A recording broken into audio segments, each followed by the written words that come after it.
రాజ్యము ఎలకట్టలేము కదండి, ఎలకట్టలేము కదా. మేడలున్నా, మిత్తులున్నా, ఆస్తులున్నా, అంతస్తులున్నా, భోగపాత్యాలున్నా ఈ లోకములో వదిలిపెట్టి వెళ్ళిపోతాం. కానీ యేసు క్రీస్తు ప్రభువుని నమ్ముకున్న బిడ్డలు పరలోక రాజ్యానికి వారసులుగా మనం ఉంటాం.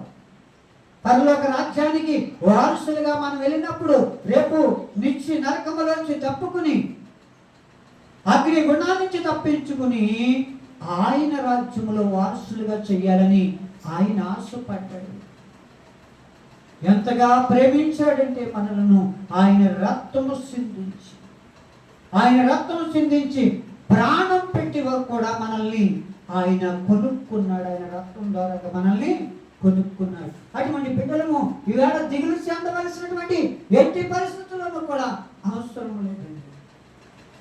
యేసు క్రీస్తు బాగు చేసేవాడే కానీ ఆయన ఎవరిని పాడు చేసేవాడు కాదు. తాగుబోతులు తాగొద్దంటున్నాడు, తిరుగుబోతులు తిరగొద్దని చెబుతున్నాడు. బాబు మంచి మార్గంలో నువ్వు నడు అని దేవుడు మనకి చెబుతాకే వచ్చాడు. అలాంటి దేవుడిని మనం పొందుకున్నామంటే దిగులు చెందవలసిన అవసరం లేదండి. ఏమంటున్నాడు తర్వాత, ఏమంటున్నాడు?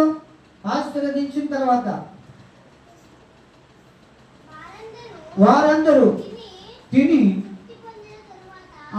వారందరూ కూడా ఏం చేశారండి? సమృద్ధిగా తిన్నారు. మనం 1 లక్ష రూపాయలు ఇచ్చామనుకోండి, ఆపదలో ఉన్న ఎత్తు మన ఇంటికి వచ్చింది అనుకోండి, 1 లక్ష రూపాయలు ఇచ్చామనుకోండి, ఈ 1 లక్ష ఇచ్చారే ఇంకో 10,000 కల్పిస్తే బాగుండు కదా అనిపిస్తుంది మనసు.